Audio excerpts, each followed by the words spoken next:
बिस्मिल्लाहिर्रहमानिर्रहीम। मैं मुख्तसर आज के अमेंडमेंट्स पे बात करूँगा। आज शायद हुकूमत की कोशिश तो यही थी कि जिस तरीके से प्लान किया हुआ था और 2/3 मेजॉरिटी से, जिसमें 2 लोटों के वोट भी शामिल थे, उनसे पास करवा के आज हुकूमत शायद इस बिल को पास भी कर देती और सदर इसको साइन करके कानून भी बना देते, लेकिन आज का दिन वो नहीं कर सके। कल हमने पॉइंट आउट किया था on the floor of this assembly कि आपने सुप्रीम कोर्ट से सेरेमोनियसली भी सुप्रीम कोर्ट ऑफ पाकिस्तान तो रहने दिया, लेकिन आपने चीफ जस्टिस ऑफ पाकिस्तान का टाइटल हमेशा के लिए ख़त्म कर लिया। हमने कहा कि आपने आर्टिकल 176 में तरमीम की है और जिसमें से चीफ जस्टिस ऑफ पाकिस्तान का एक ओहदा है, वो दुनिया में पाकिस्तान को भी रिप्रेजेंट कर रहा है और वो सुप्रीम कोर्ट का भी चीफ जस्टिस होता है। हुकूमत ने शायद रियलाइज़ किया कि इसका जितना भी असर थे, आज हुकूमत ने अपने ही बिल में तरामीम पेश करके उसको फुर करने की कोशिश की। लास्ट टाइम जब सुप्रीम कोर्ट में उन्होंने तरमीमें की थी इस बिल में, सुप्रीम कोर्ट के पास और चीफ जस्टिस के पास इन्होंने इतना इख्तियार भी नहीं छोड़ा था कि चीफ जस्टिस ऑफ पाकिस्तान जो सदर से ओथ लेता था, जो एडवोकेट ये ऑडिटर जनरल से वोट लेता था और वो chief justice of chief election commissioner से वोट लेता था, तो वो ओथ वाले राइट्स भी उस बिल में ले लिए गए थे। आज हुकूमत ने एक बिल डाल दिया है, लेकिन हम इस बिल को भी मुस्तरद करते हैं।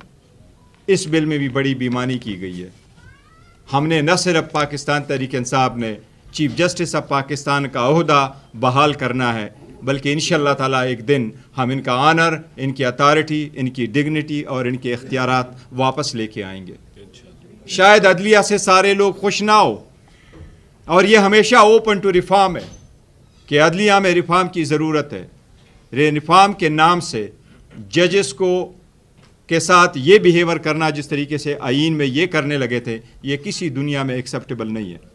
आज मैं सिर्फ आपको ये जिक्र कर रहा हूँ, हमने ये पॉइंट आउट किया असम्बली में कि चीफ जस्टिस ऑफ पाकिस्तान का ओहदा ख़त्म हुआ, दुनिया में पाकिस्तान कोई रिप्रेजेंट नहीं कर सकेगा, बिकॉज कोई ऐसा चीफ जस्टिस नहीं होगा, सुप्रीम कोर्ट का चीफ जस्टिस या फेडरल कॉन्स्टिट्यूशनल कोर्ट में से कोई एक भी नहीं है चीफ जस्टिस।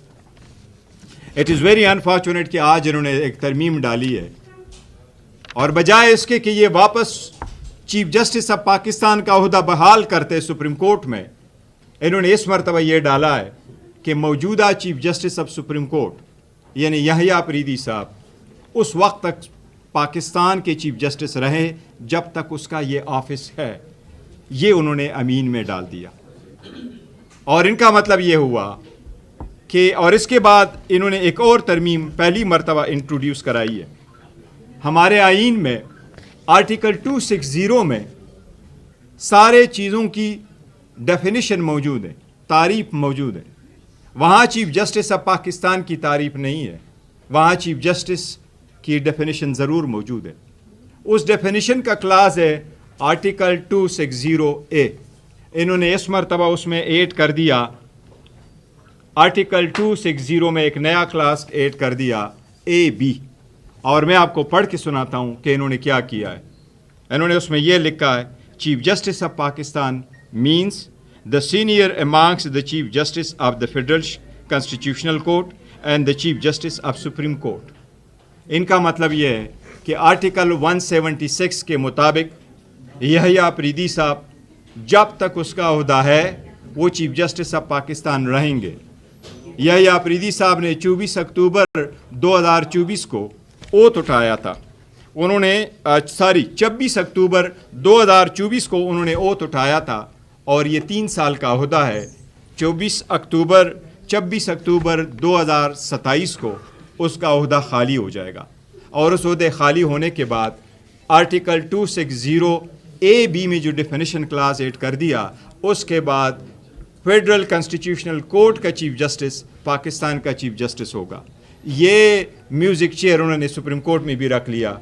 3 साल एक चीफ जस्टिस ऑफ पाकिस्तान होगा, फिर 3 साल एक और चीफ जस्टिस ऑफ पाकिस्तान होगा। ये तो आप लोगों ने पहले से ज़्यादा बदतर किस्म किया कॉन्स्टिट्यूशन लेके आए।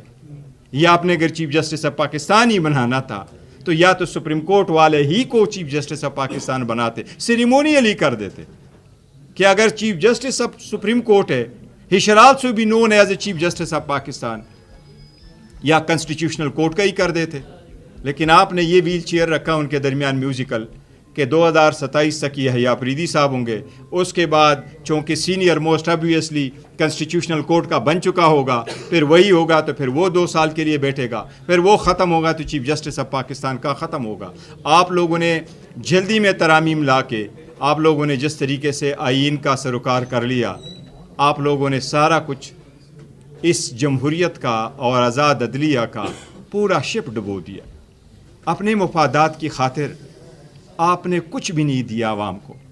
میں زرداری کو ایک بات کہوں, آپ ایک بات کے لیے مشہور ہیں کہ آپ ان گیو اینڈ ٹیک پہ بلیو کرتے ہیں, لیکن آپ نے زندگی بھر کے لیے استثناء لے کے اس مرتبہ ٹیک گیونگ میں کچھ بھی نہیں دیا آپ نے عوام کو. آپ نے عوام کو ان کے گئے ہوئے انسٹیٹیوشن سے بھی آپ نے ایسا حرکت کیا کہ ہمارے بچے یاد رکھیں گے. لیکن مجھے امید ہے انشاءاللہ تعالی یہ ہم ریورس کر پائیں گے عوامی طاقت سے انشاءاللہ تعالی. جب کبھی ہمارے پارلیمان میں میجارٹی آئے گی, جب کوئی آزاد ججز کے سامنے یہ جائے گا تو یہ ریورس ہوگا. فیصلے ایسے ہی ہوتے ہیں ایوانوں میں, لیکن ایوانوں میں بیٹھ کے فیصلے ذاتی مفادات کے لیے نہیں ہوتے. ہم نے یہ کہا ہے کہ فیڈرل کنسٹیٹیوشنل کورٹ میں, فیڈرل کنسٹیٹیوشنل کورٹ کے ہونے کا مسئلہ اتنا نہیں ہوتا جتنا ان کو اختیارات کا مسئلہ ہوتا ہے. آپ نے سپریم کورٹ کو ڈسٹرکٹ کورٹ چھوڑ کے اختیارات کسی اور کو دے دیے. اور امیونٹی کا مسئلہ اتنا نہیں ہوتا, یہ ایکسٹنٹ آف دی امیونٹی ہے. اس کا مطلب یہ ہے کہ زرگداری آئندہ اگر اپنے شوگر ملوں کے کنڈے ڈال کے چلاتا ہے تو چلائے رکھے, کیونکہ اب تو وہ امیون ہے, اس کے پاس تو نہ پرچہ آپ کر سکتے ہیں نہ کوئی اور کر سکتے ہیں. یہ زرداری یا اے بی کا مسئلہ نہیں ہے, چاہے وہ عارف حلوی ہو, لیکن جو سرکار اسٹیٹ کا ہیڈ ہوتا ہے وہ اپنے لیے اور جو بار ہے وہ اور ہائی سیٹ کر دے. وہ تو اپنے آپ کو سب سے پہلے پریزنٹ کر لے کہ میں احتساب کے لیے اپنے آپ کو پیش کرتا, وہ ایک مثال بنے. آپ لوگ مثال نہیں بن سکے, اور شاید آپ لوگ مثالی عوام کے لیے تھے ہی نہیں, اور عوام آپ کو مثالی نہیں کہیں گے. قانون کے نظروں میں تو آپ نے آپ کو امیون کر لیا. یاد رکھو عوام کی بھی ایک عدالت ہے, اس عدالتوں میں بھی آپ کی کوئی عزت نہیں کرے گا. آپ کی یہ حرکت دنیا یاد رکھے. میں ایک بات کہنا بھول گیا, شاید آپ لوگوں نے بھی سنا ہوگا, میرے ساتھیوں نے بھی سنا ہوگا. ٹیلی ویژن پہ ایک آدمی جس کا میں نام نہیں لیتا, ہر ایک آدمی دانشور بنا ہوا ہے,